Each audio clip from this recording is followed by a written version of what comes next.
Boa noite, amigos do The Dealers. Mais um episódio incrível para você. Todas as terças-feiras, às 18 horas, não se esqueça, conecta aí nas melhores plataformas, sempre vai ter uma novidade.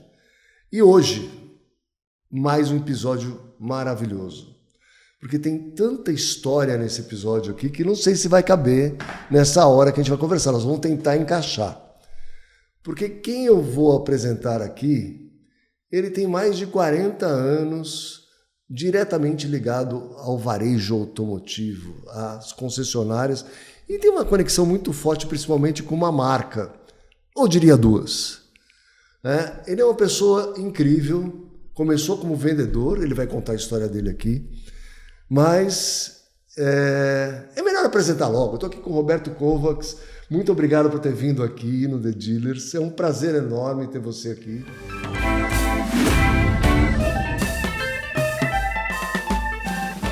E me conta como é que essa história maravilhosa começou. Eu que agradeço o convite, fiquei lisonjeado, né? A minha história começou, eu tinha 19 anos de idade, trabalhava numa outra empresa de transportes e fazia muitos serviços, assim, tinha que fazer uns serviços de rua, em banco, coisa assim, no centro da cidade. Aí eu passava em frente a uma concessionária Ford, que tinha lá na Avenida Rio Branco, que era gigante, Santa Amaro. Companhia Santa Amaro de Automóveis. Exatamente. Aí cheguei, um dia falei, quer saber uma coisa? Eu vou entrar para dar uma olhada nos carros, porque eu sempre gostei de carro, né? Aí eu vi os vendedores de terno trabalhando, gravata. Eu falei, pô... Eu quero ser um deles, né? Eu vou ser um vendedor de automóvel. Aí peguei o Diário Popular, comecei a procurar, né? Aí vê lá, vendedor de automóveis com ou sem prática. Sou eu. Para Renome Veículos, que tinha lá na Avenida do Estado. Falei, eu vou lá. Aí fui. Coloquei também o terno e tal, fui lá. Fui contratado imediatamente.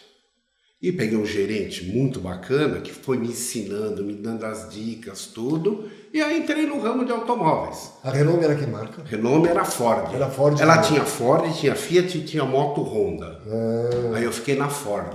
Depois ela mudou para a Rua da Independência, também lá no Cambuci. Fui para lá. Aí em 1982, sim, ela fechou. Simplesmente era um grupo de construtor, tal, resolveu fechar a concessionária. Só que o meu gerente me indicou para Ibirapuera Veículos, que ele foi gerente de lá. Bateu o telefone, falou, tem um cara muito bom que trabalha comigo, como nós vamos fechar, vou te indicar. Fui lá e fui contratado. Comecei na Ibirapuera Veículos. Aí em 1984... Não, peraí, a Ibirapuera Veículos era do Alencar Burti e Renato Ferrari. O Renato Ferrari, da Lei. O da Lei, Renato Alencar Ferrari. Burti, presidente da Bradif, da Bradif, Associação Comercial. Isso, todo. Isso. E aí, pô, entrei na Ibirapuera Veículos, né? Foi muito legal. Inclusive, como se falou deles aí em 1984, começou a movimentação de vender a concessionária. E aí, aquela rádio vendedor, tal, ela conversa. Pô, acho que estão vendendo. Tem um cara que vem todo dia aqui e que fica ali, eu como vendedor também. Ficava olhando, né? Olhando e falando, é uma pessoa que está falando com o seu Alencar, tal. Então, na minha, né? Vamos continuar vendendo o carro, né?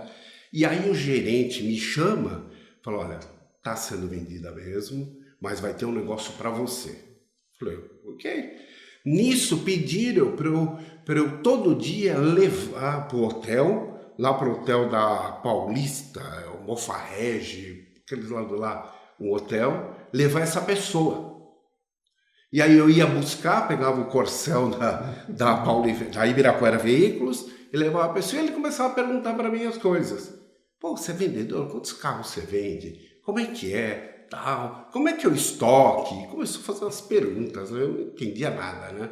Aí quando o negócio foi amadurecendo, que a gente já sabia o que ia acontecer, que já estava praticamente fechado o negócio, aí ele começou a falar, vou trazer muito carro. Foi aí que eu tive o privilégio de conhecer o Dr. Carlos Alberto de Oliveira Andrade, que para mim é o meu mestre. Fico até emocionado de falar isso. Aí ele começou. Ele falando para mim, eu dirigindo, levando ele. Você não percebeu? Você falou, a história de fora, tem um sotaque diferente. Não, mas aí ele começou a falar que estava comprando. Aí a conversa que tinha, que é um grupo do Nordeste, isso, de um banco, não sei o que, essas eram com o Banco Nordeste, coisa assim. Então ninguém sabia. E naquela época não tinha que ir lá, você dá um Google, saber quem é a pessoa, né? Só que aí ele começou a falar, nem falar as coisas, né? Vou trazer muito carro, estou assumindo tudo. Isso enquanto já estava fechado o negócio, né? Aí, pois bem, aí virou um negócio. A gente tinha em estoque na época da Ibirapuera 60 carros, 70 Fords em estoque. Assim que ele assumiu, ele começou a trazer carreta do Nordeste, que lá ele tinha 2 concessionárias, Concórdia Veículos em Recife e Vepel em Campina Grande. Campina Grande é Paraíba. E ele tinha muito estoque porque ele sempre comprava tudo da Ford. Tudo que encalhava na Ford, ele comprava. Não tem, peraí, vou pegar esse gancho. Pode pegar. Seguinte, tem umas histórias aí que assim, ele ligava na Ford e vê o que tem aí no pátio. Tem Belina Ambulância. Depois você me confirma se é verdade. Vou confirmar. Eu trabalhava ligado na Ford nessa época. Eu fazia os pagamentos das concessionárias na Ford Financiadora, que era no Bandeirantes. Pela OCT. Ordem de crédito, não sei. Não, era malote cheque. Isso. E ticava um por um. E eu fazia as ordens de serviço também de garantia. Também pegava no malote, entregava as ordens de serviço e ia ticando que ia dar garantia, que aprovava, que não aprovava, fazia esse trabalho. E eu passava em São Bernardo e via o pátio. Aí eu escutava as histórias e falava assim, olha, aquele senhor lá, Paulo Ivel, ele rematou tudo isso aqui. E era isso mesmo? Verdade. Ele passava na tesouraria, o regional Ford era naquele prédio que tem a Offner, lá na Avenida Ibirapuera, na praça, lá onde tem a igreja. Tem aquele prédio. Lago de Moema. Isso, Lago de Moema, tinha o regional Ford. Ele passava no caixa, chegava para Elisa, que era do caixa, me dá o talão de cheque da Paulo Ivel. Eu põe o talão de cheque para comprar os carros à vista. Aí ele comprava. Naquela época a gente falou, nossa, bucha, várias buchas. Bucha, Belina Ambulância. Essa veio um pouquinho mais para frente. Aí ele comprava não sei quantos carros, Escort 4 portas, não sei o quê, mas vinha junto um monte de XR3, de F1000, vinham os filé e junto. É que o boi ele não tem só picanha, né? Não. Que até tem o A100, colchão duro. Tem o rabinho, né? Vem tudo junto no boi, né? Então tinha que pegar e a gente fazia. Eu sei que é o seguinte, a gente trabalhava com 600, 700 carros de estoque. De 60 para 700. De 60 para 700. Tinha de tudo. Entrava na Paulo Ivel, nessa época era Paulo Ivel, Paulo Ivel, Concórdia e Vepel, as do Nordeste. Cada uma tinha o seu nome. O cliente entrava na Paulo Ivel, não tinha esse negócio, eu quero um Corcel preto, tinha que vender o branco. Na Ibirapuera era assim. Aí você contava a história, vai comprar carro preto não tem segurança na estrada. Se compra o branco todo mundo te vê. Então, sabe, tinha que ter a técnica, né? Na Paulo Ivel, completamente diferente. Que cor que eu quero? Preto, branco, azul? É o quê? Tem tudo. Tinha tudo. E a ordem era não perder o negócio. O Dr. Carlos trabalhava dessa forma. E se não tem, não acabou, já está chegando, está vindo da fábrica. Então não perdia venda de jeito nenhum. E com isso, o cliente comprava, começava a indicar. É um negócio de louco. E o jeito que cresceram as vendas. Na Ibirapuera a gente chegava a vender 700 carros. Não, eu te falei que até eu, em 84 por aí, eu tinha uma Paraty, uma verde monocromática, era linda, maravilhosa. Meu pai trabalhava na Cibramar e trocava de carro sempre lá. E eu falei pro meu pai, vou comprar um Escort. Você não vai. Você acabou de comprar a Paraty, não vai comprar Escort de jeito nenhum. Aí eu fui e comprei escondido na Paulo Ivel. Aí apareci com o Escort em casa. Você imagina que foi um problema, né? Eu fui lá, comprei um carro lá, na Paulo Ivel. E muita propaganda. E ele fazia olha, criou uma fama em São Paulo, que no Nordeste ele já tinha fama, que não perdia negócio. Todas aquelas histórias que tem, que trocava carro por boi, por arame farpado. tudo é verdade. Tá? Não, era isso mesmo, era proibido perder venda. Né? É um negócio assim, maluco. Aí eu fiquei mais ou menos uns 6 meses como vendedor na loja. Saí da Ibirapuera, fui para Paulivel, 6 meses. E voltando naquele assunto, o pessoal da Ibirapuera Veículos, eles me convidaram para ir numa loja que eles montaram de seminovos na Alameda dos Maracatins. Eu fiquei até meio assim, porque eles sempre me... Sabe? Tava lá e falei, me desculpa, mas eu vou continuar aqui.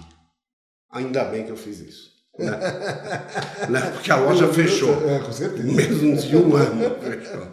Então eu consegui fazer, né?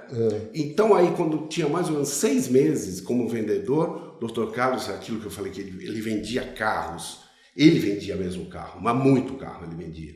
Parou na minha mesa, Roberto, você não quer trabalhar comigo lá dentro?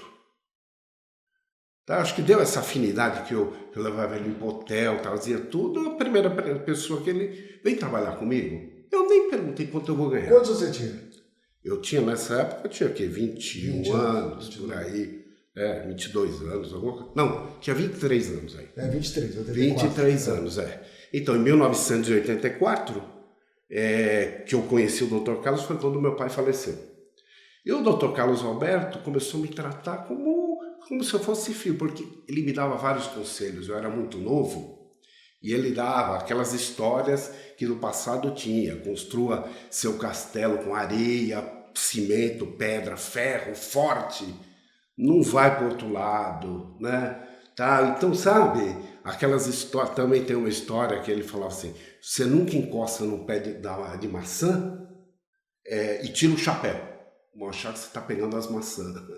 Sabe? Umas histórias assim, que ele sempre repetia. Então eu sentia que o carinho que ele tinha era para realmente, como eu perdi meu pai, orientar para eu ficar sempre no trilho. Né? Bacana. E isso eu guardo, e eu gosto de contar essa história porque são histórias que gravam e ficou para mim, para minha vida. Né? Então é gratificante tudo isso. Aí eu fui trabalhar com ele. Na sala com ele? Na mesma sala. Era um corredor assim, no prédio velho da Ibirapuera Veículos, São Paulivel, que parecia um hotel de estrada, né? Assim, um quadradão, não tinha aquele design. Não. E tinha umas salas, assim, os escritórios, e tinha 2, que ficava o gerente geral da concessionária, um corredorzinho e tinha a sala dele, né? Aí você estava no canto assim, e a gente vendia 80, 100 carros por dia.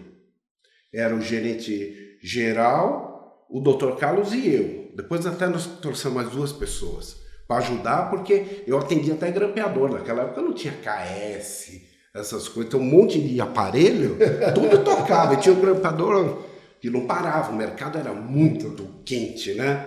Naquela época lá, né?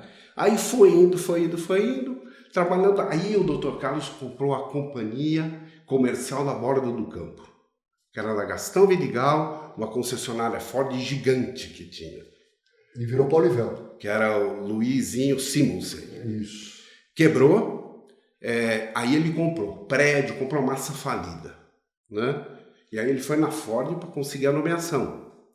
Aí foi uma guerra, porque os concorrentes que tinham não queriam ele, porque ele já subiu a venda 10 vezes o que a Ibirapuera vendia. Na Ibirapuera. Falei, pô, mais um acaba com a gente, né? Aí foi a briga, foi, né? Tava indo nisso, o gerente, aí ele abriu a loja, montou a empresa, só que ela vendia os carros da Ibirapuera, da Paulivel. Todos os carros Ford da Paulivel estavam sendo comercializados lá e tinha um gerente.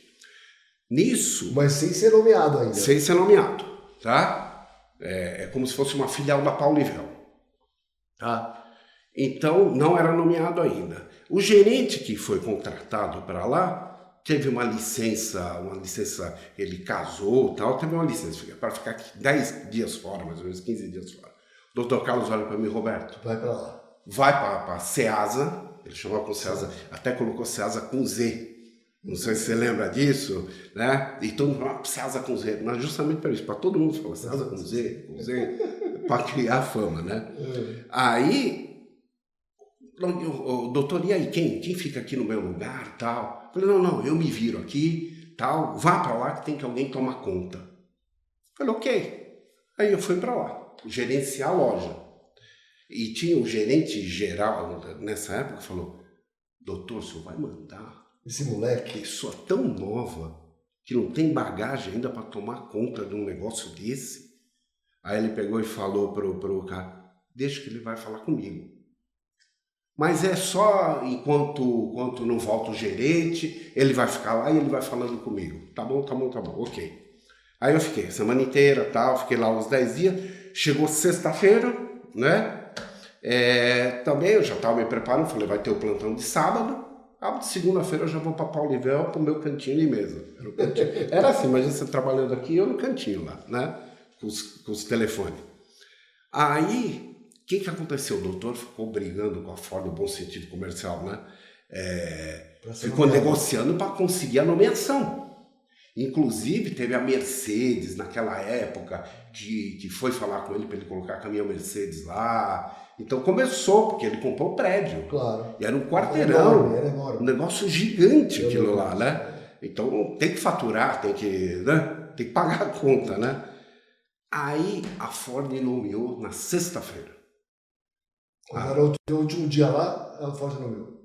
Então na sexta-feira, sábado eu ia fazer plantão, segunda eu ia para Paulivel para vender meus carrinhos no atacado, né? Aí, perfeito, até o doutor ligou, Roberto foi nomeado. Puta, que bom, não sei o que, parabéns, doutor, tal. Muito legal, né? Beleza.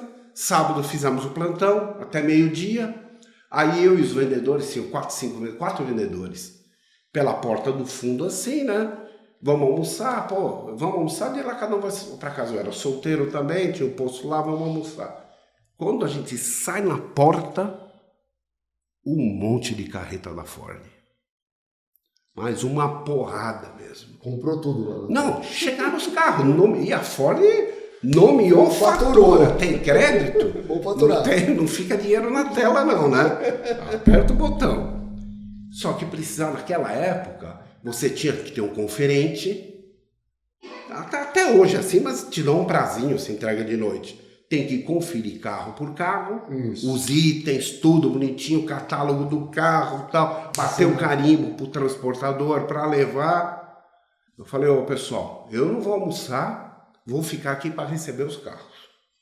Alguém tinha que fazer. Tinha um segurança na guarita lá. E só, e você? Eu e os 4 vendedores. E aí, pessoal, eu vou receber os carros. Nenhum dos 4 vendedores falou, Roberto, fico com você para te ajudar. Caíram fora, não tem problema. Peguei a pranchetinha lá com as notas fiscais, fui conferir carro por carro, item por item. Já era mais ou menos umas 4 horas da tarde, meio-dia, hein? 4 horas da tarde, eu lá no meio do pátio, sol, filha da mãe, eu conferindo os carros, né? Nisso, o doutor Carlos liga na portaria. Que ele sempre fez isso, né? Ele liga, e aí, como é que estão as coisas? Aí ligou no segurança, na guarita. E aí, tudo bem, quem tá falando? Perguntou o nome do cara, o cara falou, tal. Eu lá no pátio, né? Aí o segurança fala, não, já fechou a loja, tá tudo fechado, mas o Roberto está aqui. Mas o que ele tá fazendo aí? Não, ele tá conferindo os carros, o segurança falou. Então me chame ele. Aí eu falei, doutor, tudo bem com o senhor? Tudo bem. Mas Roberto, você tá aí ainda? Eu falei, doutor, a Ford faturou um monte de carretas aqui. Tinha umas 15 carretas, né? Eu tô aqui para conferir os carros, tudo, tem que fazer o recebimento, carimbar, o motorista tá aqui esperando. Então, cada carreta eu tô conferindo. Mas muito bom, hein? Parabéns, né? Falei, doutor, eu vou aproveitar a ligação do senhor e para falar pro senhor que segunda-feira eu já volto para Paulivel. De jeito nenhum. Você vai ficar aí. Pô, mas e a pessoa, tal. Falei, não, isso eu me entendo. Você vai ficar aí, você vai tomar conta da concessionária. Porra, eu passei um final de semana maravilhoso. Falei, nossa, com a minha idade já vou tomar conta de um quarteirão de concessionária, né? E aí começou... Mas me conta uma coisa, como é que era a venda no atacado na época? Você vender para as mesas? Tinha mesa? Mesa, tinha os grandes garagistas, Ricavel, Ricalto. Ricavel era do... Ricavel. Era do irmãozinho. Do Salvador, Marcos Pellegrino. Não era irmãozinho? Irmãozinho. Mas ele tinha concessionária GM, tinha, Ricavel, e ele tinha Ricalto. Que era a loja. Aí tinha Colina Veículos, tinha um monte, Vaé, recentemente, há pouco tempo atrás, vendi carro para ele também, sabe? Então tinha muito. Esse mercado era um mercado que realmente... E era aquela confiança. É só no telefone. Você comprava um carro da Ricavel, da Ricalto, né? E indicava outro revendedor, era o lojista comprando dele, aquelas lojas de interior, né? Então vendia muito carro. O mercado era carente, né? Eram 4 marcas, né? Todo mundo queria carro. Queria carente, um monte de gente trabalhando, os garagistas de carro. Já tinha fax na época? Passava os fax? Não, aí o fax mais pra frente. Nessa época era Telex. Era Telex, tá certo. Mas a Telex as lojas não tinham. Não tinha. Era só no telefone. Mais grupos grandes, né? Aí a gente tinha um pedidinho assim, é tudo manual. Passa os dados, aí passava os dados. Pegava a ficha de segmento do carro, era fichinha para faturar, era uma loucura isso aí, né? Mas os outros funcionários não gostavam muito, né? Não gostava. Não, mas até hoje, recente o cara fala, eu não vendo para revenda. E vende. Claro. Ele não vende, mas o vendedor dele vende. E ele não sabe, né? Não sabe, ou finge que não sabe, né? O Zezinho liga pro cara da vendedor dele e o vendedor faz uma venda como se fosse de varejo. Isso aí, né?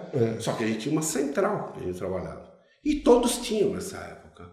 Então, era um negócio, um mercado maluco. Aí você a gente ficava até 10 horas da noite entregando o carro, 11 horas, um negócio, né? E aí você virou pro varejo. Então, aí eu vou para Ceasa para tomar conta do gigante. Só que eu já tinha feito o meu trabalho dos revendedores. Todo mundo te conhecia. Aí o doutor Roberto instala os telefones aí, continua vendendo também. Aí eu cuidava da loja e tudo e também atendendo. Essa loucura, atendendo 2 telefones e tal. Mais um minuto. Que veio comigo, né? Eu conheço o pessoal até hoje. Aí eu promovi outros vendedores para ir fazendo essa função. Porque senão você não dá conta do negócio daquele que também começou a vender 600 carros lá. Então a gente vendia nas duas em torno de 1.400 carros. E por que isso não acontece mais, você acha? Hoje a concessionária vende 50 carros já... Hoje começou a ter concessionária em tudo que é esquina. Naquela época não tinha. 4 marcas, cada um ficava 20% 27% outro, 22% outro. Era isso, era aquela briga. Era Volkswagen, Ford, GM, Fiat por último, depois a Fiat começou a ganhar um pouquinho de mercado, aí ficava oscilando, era uma briga, né? Dos 20%, né? 27, 23, 25, e era isso aí, né? E brigando. E a Ford, manda mais cartão, precisa de participação. E tudo manual, né? Tudo negócio manual, né? Aí que você falou, eu já como gerente lá na Elivel Automotores, que eu não fui fazer a Ceasa, que estava lá na bandeira, comecei a tratar com a Ford também, tá? Esse aí o Dr. Carlos, na década de 90, pegou a representação da Renault. Foi. Ele que trouxe a Renault para o Brasil, né? Mais uma marca de sucesso que ele que trouxe. Nisso ele me deixa sozinho com a Ford. Porque em 1987, é isso aí, ele me promoveu para diretor comercial. Para tomar conta das outras Ford também. Com 27 anos, 25 anos, por aí. Diretor comercial. Aí, de manhã eu ia para Ceasa, à tarde para Paulivel, né? Um dia eu ia para Paulivel. Em São Paulo tinha um pouco, tinha a Santo Amaro, tinha Souza Santa Ramos, Amaro, Caltabiano, Cantareira, Souza Ramos, a de Osasco também, a Sandercar, Santo André, Otávio Valejo. Quem mais que tinha, hein? Tinha aeroporto do japonês, né? Antes era de um outro cara que vendeu pro japonês, pro Enuma. Quem mais que tinha? Souza Ramos que você falou, Caltabiano, Cantareira, né? Era por aí, não tinha muito mais. Não tinha. Não tinha. Lemar. A Lemar. Lemar, que depois a Caoa comprou também a Lemar. Isso. Né? Lemar no Jabaquara, né? Caoa também comprou as bandeiras da Souza Ramos. Foi. Que tinha do Morumbi e tal. Nós crescemos, chegamos a ter 13 concessionárias Ford em São Paulo. Era o maior grupo Ford do Brasil. O maior grupo Ford da América Latina. Da América Latina. Negócio... A gente detinha nessa época em São Paulo 30% das vendas da Ford. Foi quanto? 30%. 30% das vendas da Eram vendidas pela Caoa. Na época que comprou a Renault, na década de 90, aí vira primeiro começou como Grupo Oliveira Andrade, aí em seguida mudou para Grupo Caoa. Primeiro era Grupo Oliveira Andrade. Trazia o nome dele. Aí Grupo Caoa, que virou essa potência aí, né? Tudo esse crescimento, e eu participei de todas, né? Que aí Renault, Subaru, depois o sucesso da Hyundai, que ele que trouxe, ele que fez a marca, né? E a Subaru, por que você acha que não deu certo? Não, Subaru é um carro de nicho. Quem tem um Subaru sempre quer ter o Subaru. Sempre quer ter o Subaru, né? Mas é uma marca, é um carro mais caro e não é uma marca de volume. É uma marca de desejo, né?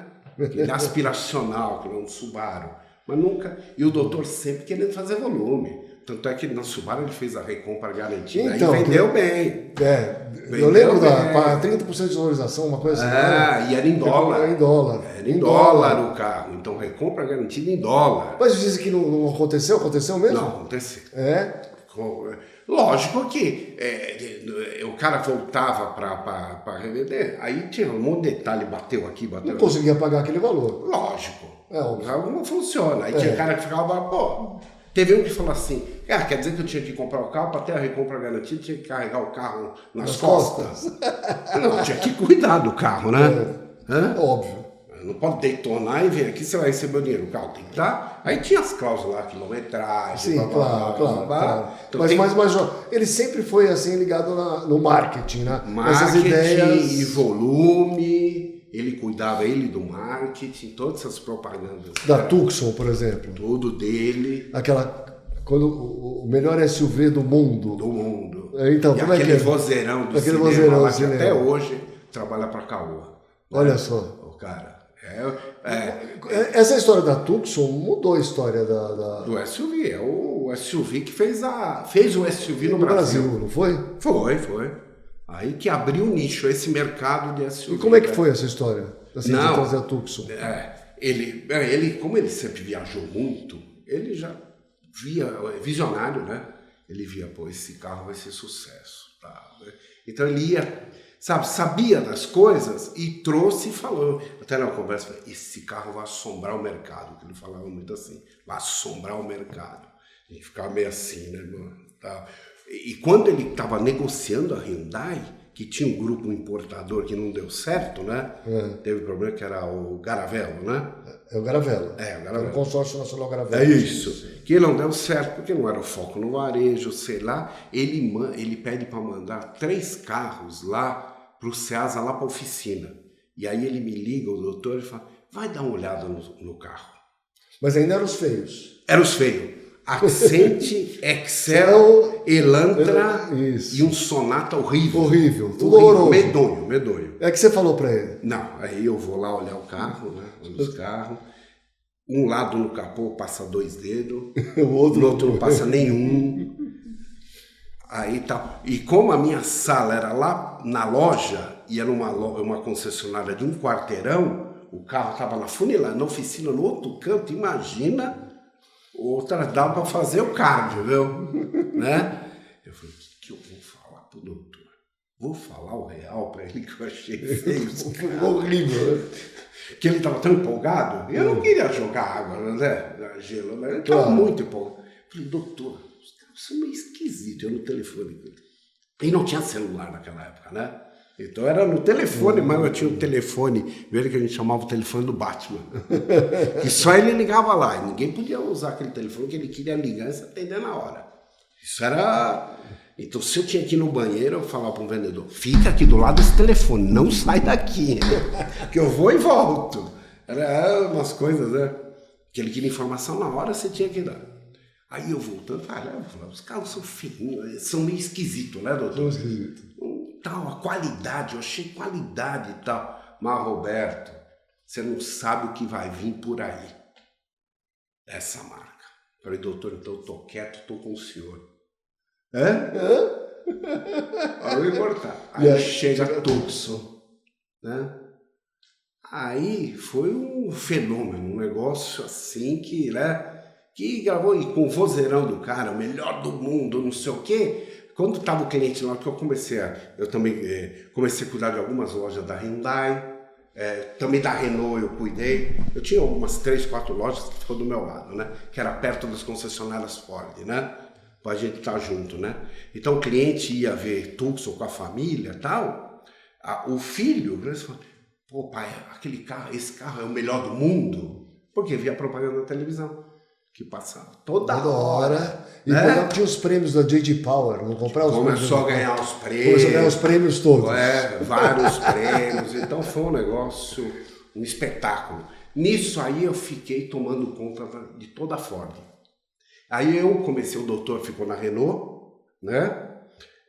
E eu na Ford, na parte da Ford, com a montadora, com tudo. Aí que veio o negócio das ambulâncias.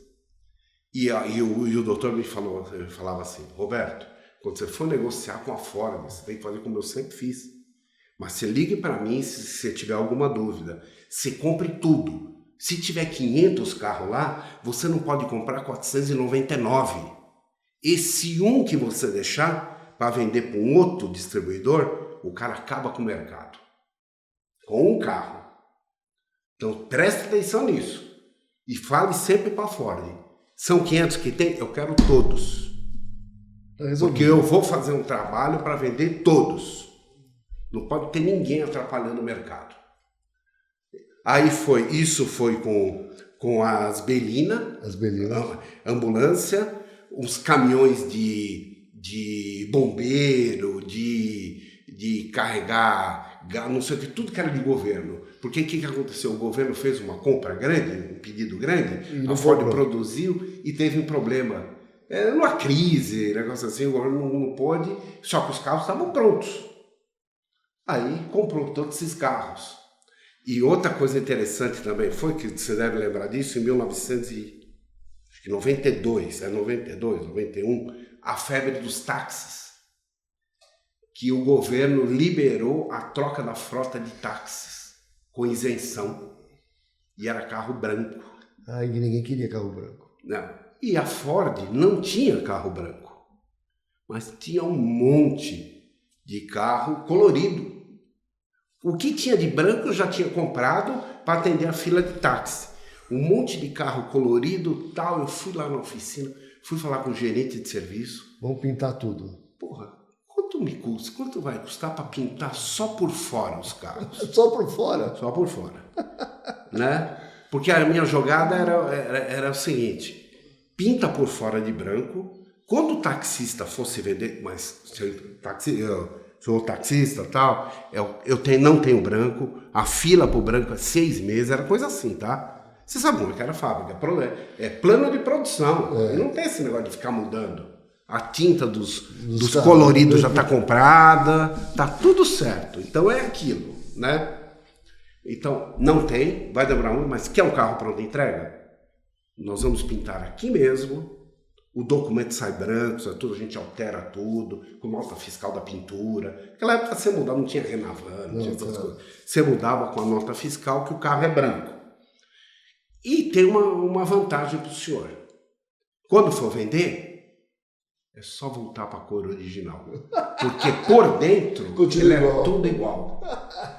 E como é que voltava para o original? Não, aí a oficina, mas no final, para mim não voltou. Porque o táxi o cara usava, por causa da isenção, acho que ele tinha que usar 3 anos. Na época, coisa assim, então nunca voltou. Mas tinha opção. Se quiser a opção, tá aí a opção. Aí, começamos a vender muito. Aí os distribuidores aí começaram a se atentar, já queria na Ford. Eu também quero colorido. Que eu vou pintar e não sei o quê. Só que nisso a gente já travou. Já tinha comprado tudo. Documentamos que a gente quer toda a produção, tudo que sobrar é nosso. Mas aí a Ford começou a faturar para um, para outro. Claro. Tá? Também não pode mais. Só que nós participamos do maior bolo, né? Lá parecia uma fábrica, a oficina lá da Ceasa. Pintando tudo de branco. Nossa, uma fila enorme de carro para entrar. Tira as coisas, tal, pinta a casquinha. A gente falava pintar casquinha. Só a casquinha. Só a casquinha. Então foi muito legal. Então tem várias histórias assim. Tivemos também a história da F1000, a álcool, encalhada na Ford. Um monte de F1000 álcool. E a diesel faltando.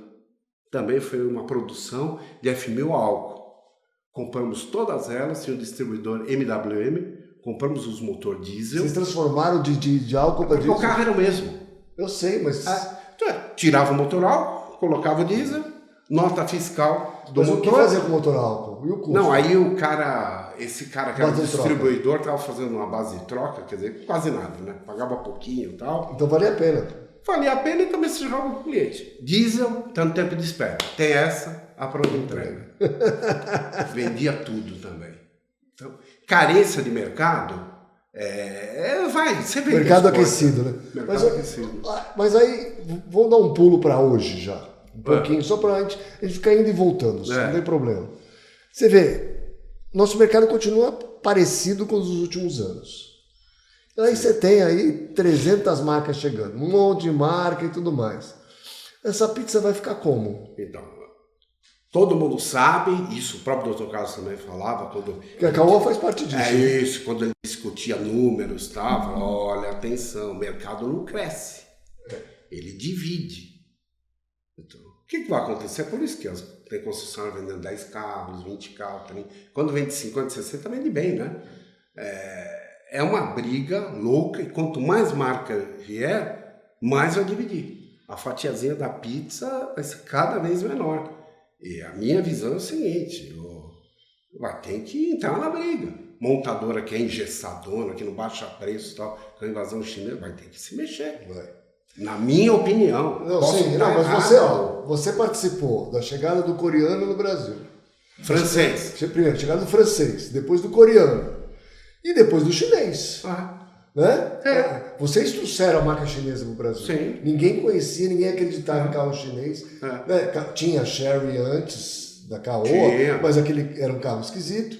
Né? Era tipo os coreanos. Né? Que ninguém queria, olhava, ficava com meio desconfiado. Né? E de repente essa virada aí. O da Sherry também, que virou Caoa Sherry, a mesma coisa. O doutor me liga, Roberto, dá pra você vir na minha casa? Falei, vou, né? Eu estava no Ibirapuera, vou, que eu quero te mostrar um carro. Aí ele me levou no estacionamento perto da casa dele, que tinha lá, que tinha o Tigo 2. Estava lá parado. Já era bem diferente do QQ, aquela coisa esquisita que tinha. Tinha uns negócios bem estranhos, né? Aí o Tigo 2 já era interessante. Aí o Dr. Carlos fala, quanto você acha que vai ser esse carro? Comparando com a EcoSport. A EcoSport naquela época lá era 69.900, a EcoSport. Aí eu olhei e falei, um pouco menor, tá? Doutor, 59.900, uns 10 a menos, que a EcoSport. O carro foi lançado em 59.900. Ah, é? Eu matei em cima, olhando o carro, tudo. E aí melhorou o carro com a montadora da Caoa, que aí a Caoa assume a produção. Como é que é essa história de virar concessionário para fabricante? Tá. Naquela época é o seguinte, quando veio que a Hyundai quer vir para o Brasil... Isso, porque vocês começaram a montar Tucson e o HR, começou com a HR. O doutor viu o sucesso, o doutor tinha o sonho de ter a fábrica dele. Esse é um sonho, eu vou ser fabricante.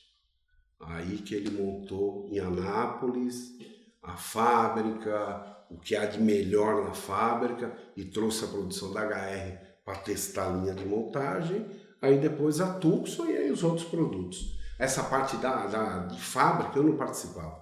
Meu negócio era varejo, chão de loja, no meio da pilha, feirão, de domingo a domingo. Aí só trabalhava, a família ficava de lado, né? Família... Sofria. Aí eu... Você pegou a época também que as mulheres não queriam mais trabalhar final de semana também? Peguei. Porque antes tinha bastante mulher trabalhando com concessionário. Tinha. Quando começou a abrir final de semana, Começaram os vendedores antigos, os caras falaram, Não domingo aguento. não dá, eu não aguento. Como eu era mais novo, tudo, eu falei, vou Topo pra tudo, pilha. né? Aí passei assim, minha esposa sempre me apoiou, 100%, mas é mulher, é mãe. Aí, vou deixar foto do seu pai Para ficar na presente. entrada de casa, viu? E aí sempre trabalhar, mas ela sempre muito compreensiva, né? E tem que trabalhar, né? Vamos lá. E aí foi essa loucura até a pandemia. Que aí na pandemia parou de abrir de domingo. Até hoje não se abre de domingo. Ah, é? Tem uns que abrem aí e tal, Mas- mas tem problema, tá? No sindicato, tudo. Tem um concessionário de Salvador, que era a Revisa, Conheço. né, do falecido já Cunha Guedes, o seu Alexandre. O doutor Alexandre Cunha Guedes, que ele pagava todo final de semana a multa para abrir no domingo. Ou seja, aqui vai abrir. E pagava a multa e abria. Só que depois ele pagava multa, mas depois vinham as ações trabalhistas. Tinha de tudo. É um negócio complicado, a Caoa não está abrindo e vários grupos não abrem. E aí começou a fazer a conta, né? Hoje, o sábado, vende mais do que vendia antes. Sim. Porque você está lá... Os domingo para sábado. Você está lá no sábado, às 5 horas da manhã. Amanhã você está aberto? Não, amanhã eu não estou, o cara fecha. Amanhã está aberto, então eu vou pensar essa noite, a gente vai comer uma pizza, a família, tudo, eu volto amanhã. Então dá aquela comodidade que você está sempre aberto, né? E aí você tem mais despesa de tudo. E hoje tem mais facilidade, que eu quero dizer, para comprar, né? Assim, você tem mais opções do que tinha antes. Muito não mais. ficava aquele desespero. Não, e tem o mundo digital, o cara compra. É bem diferente naquela época, né? Muito diferente. É aquilo lá, um vendedor naquela época vendia 50 carros. 50 carros? 50 carros. Era uma 45, era uma disputa que hoje o vendedor tem vendedor que vende 5, 6, quando vende 10 é comemora. E é aquilo que eu falei, a gente vendia, se eu como vendedor vendia 50 carros, mas se eu tivesse que lavar carro, eu lavava, se tivesse que trocar para-choque, eu trocava, colocar o tapete lá que ele comprou, e era linha de produção de vendas, né? Sexta-feira você distribuía senha para entregar carro. Era um negócio... Uma loucura. Uma loucura. A nossa concessionária do Ceasa parecia um shopping center. E tanta gente que tinha na sexta-feira loucura para entregar carro, né? Outra época, né? Mas, E como é que foi essa transição na Caoa? Assim, depois que o doutor faleceu, né, os filhos, todo mundo comenta muito, você viveu isso. Você ficou lá até agora, janeiro. O que acontece? O Dr. Carlos faleceu em 2021, que foi muito triste para todos nós, porque realmente aquela pilha, aquele negócio dele, era pelo menos para mim, empolgante. E não é que eu sou puxa-saco dele, não sou não, eu sou agradecido. De coração, né? Se hoje eu sou o que sou, reconhecido no mercado, tudo, foi graças ao Dr. Carlos Alberto. Ele que abriu as portas para mim, me deu a oportunidade, confiou em mim, né? Então foi muito triste, eu senti muito. Aí veio a esposa, os filhos estavam estudando ainda. Estavam estudando fora também. Aí ficamos juntos lá, foi de 2021. Mas eu já tinha na minha cabeça que eu tinha um momento de parar, de estar no varejo e começar a curtir a vida. Viajar um pouco, passear, cuidar, porque eu não vi filho crescer. Eu quero ver meus netos crescerem. Meus netos moram em outro estado. E com a loucura de varejo... Não dá tempo. Né? Não dá para ir para outro estado, como é que brincar com as crianças, estar com eles tudo. Então eu botei uma meta na minha cabeça. Eu vou... E quando eu saí de férias, final do ano passado, que eu fui lá para a casa do meu filho mais velho, e estava com meus netos tudo, no dia de eu me despedir, que eu já ia pegar o avião, eu e minha esposa, meu neto me abraça, fala, vô, não vai não, quero que você fique comigo. Aí eu comecei a chorar. E falei, isso é um sinal, né? Que eu tenho que tirar o pé e começar a curtir os netos para fazer memória neles. Claro. Né? Consequentemente, eu faço memória dos meus filhos. Sim. Eu tenho filho de 36, de 33 e uma menina de 26, todos casados e tal. Então, pô, tem que ter esse negócio de família. E eu nunca viajava com ele sábado, eu não sei o que era sábado. Não tinha vida. Vida assim, né? Você não tinha. Era trabalho, feirão, e esse negócio. E foi muito bom. Mas tem que dar oportunidade para os outros. Mas falar sobre sucessão, né?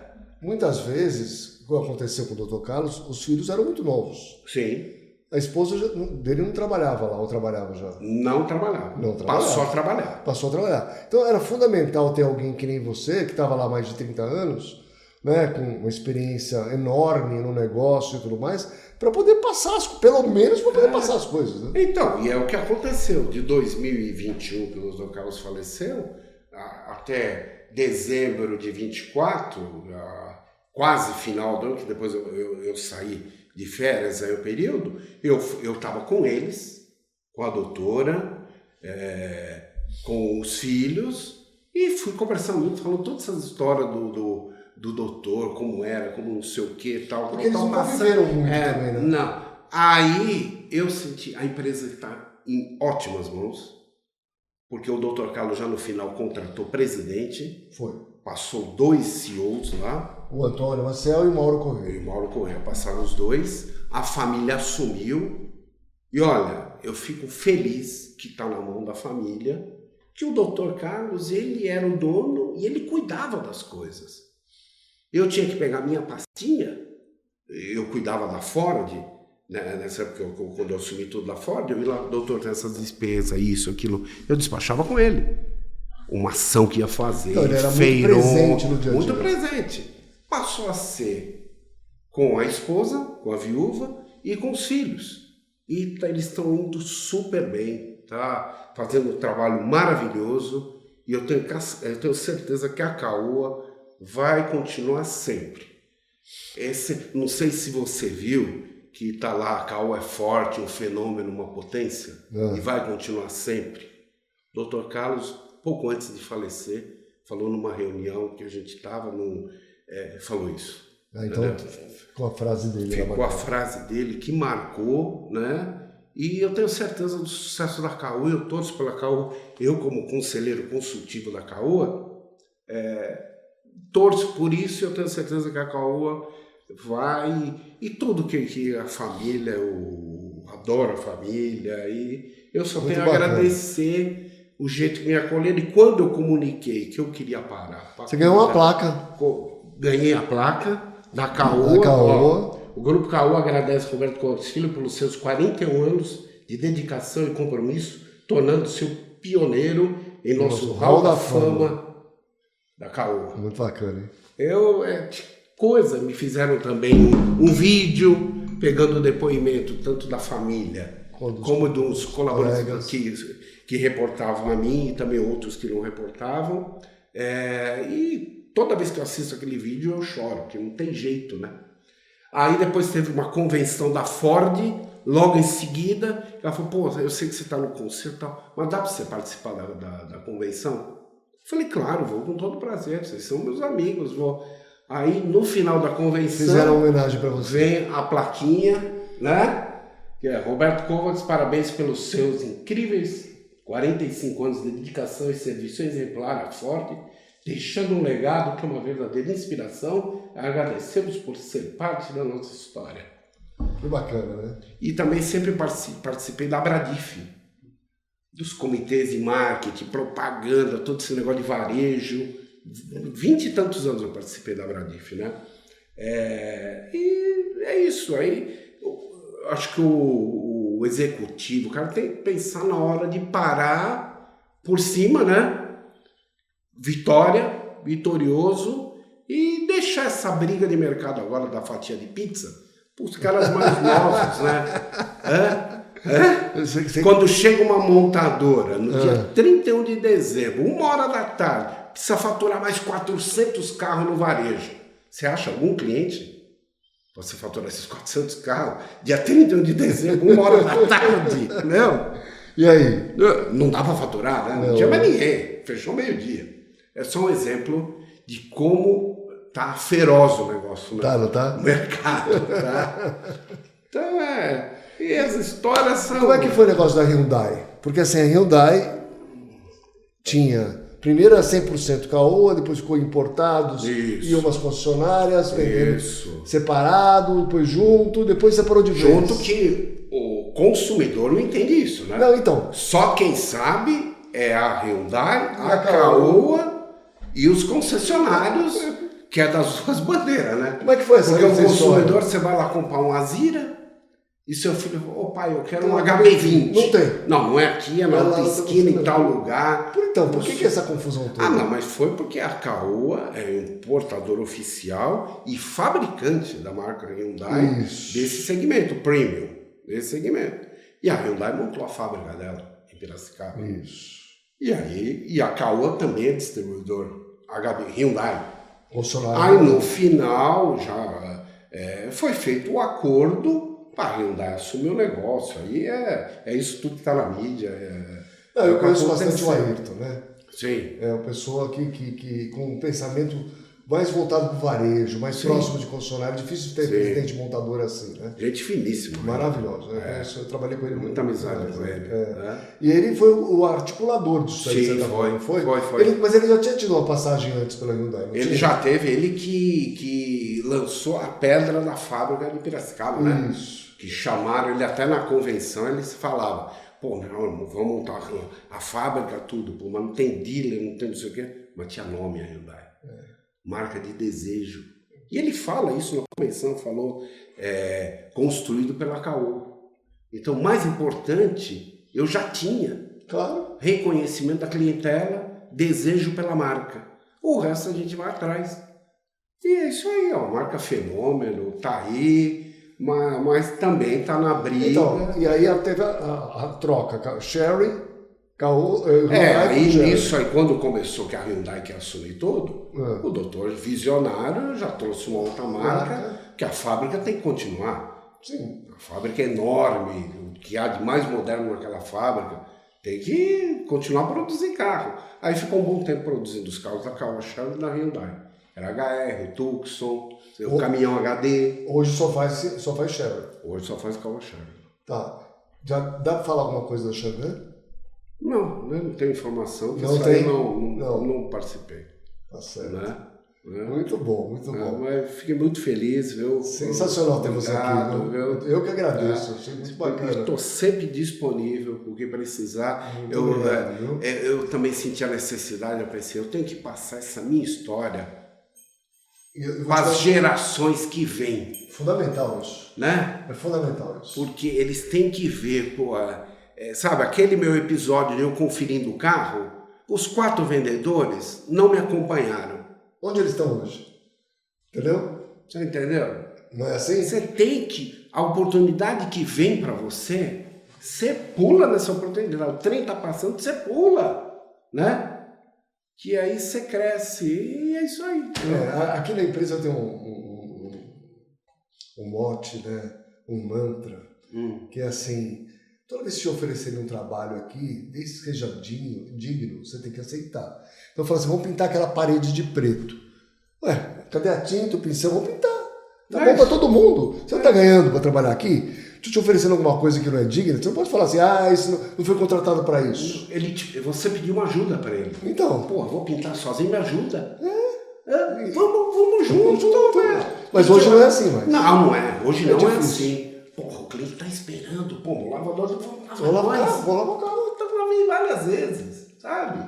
Com satisfação, assim que eu criei meus filhos, fiz a minha vida e tá aí. E tô aqui, firme. Muito obrigado, viu? Um presente para você. Opa! Mais final de semana, o vinho italiano. Opa! Obrigado. Opa! Obrigado, hein? Agradeço muito, viu? Muito obrigado mesmo, de coração. Eu que agradeço.